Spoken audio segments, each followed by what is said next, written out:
In a crowded city at a busy bus stop, a beautiful young woman who was waiting for a bus was wearing a tight miniskirt.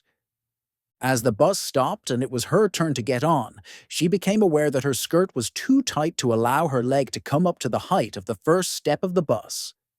Slightly embarrassed, and with a quick smile to the bus driver, she reached behind her to unzip her skirt a little, thinking that this would give her enough slack to raise her leg.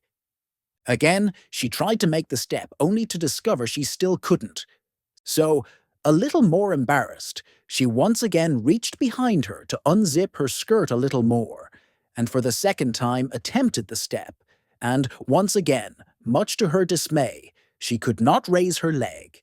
With a little smile to the driver, she again reached behind a third time to unzip a little more, and again was unable to make the step. About this time, a large man who was standing behind her picked her up easily by the waist and placed her gently on the step of the bus. She went ballistic and turned to the man and yelled, "How dare you touch my body? I don't even know who you are." The man smiled and said, "Well, ma'am, normally I would agree with you. But after you unzipped my fly 3 times, I kind of figured we were friends now." Three longtime friends find themselves huddled in the corner of a cozy pub, engaging in a lively and somewhat philosophical debate about the fastest things they can conceive of. The first friend, Bill, confidently asserts his opinion. "It's absolutely sound. The moment words leave my mouth, it requires virtually no time for them to reach your ears, even if you happen to be positioned on the far side of this very room." John. John, the second friend, laughs and dismisses Bill's claim with a wave of his hand. "Don't be ridiculous, Bill.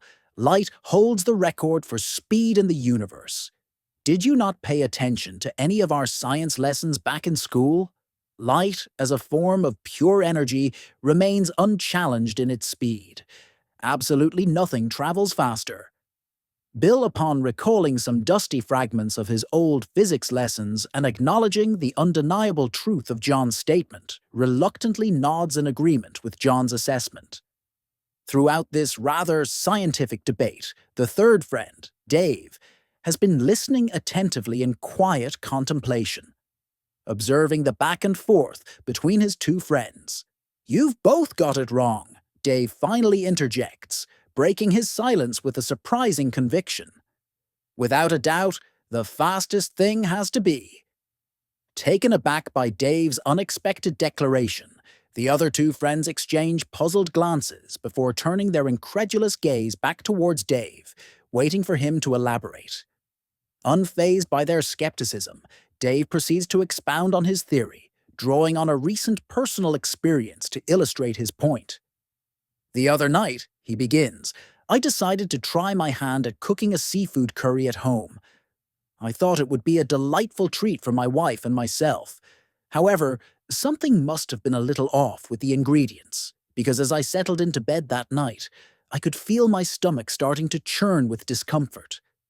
I woke up in the middle of the night feeling absolutely dreadful."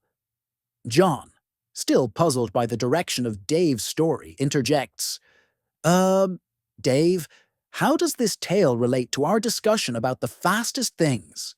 Dave elaborates, connecting his personal experience to the topic at hand.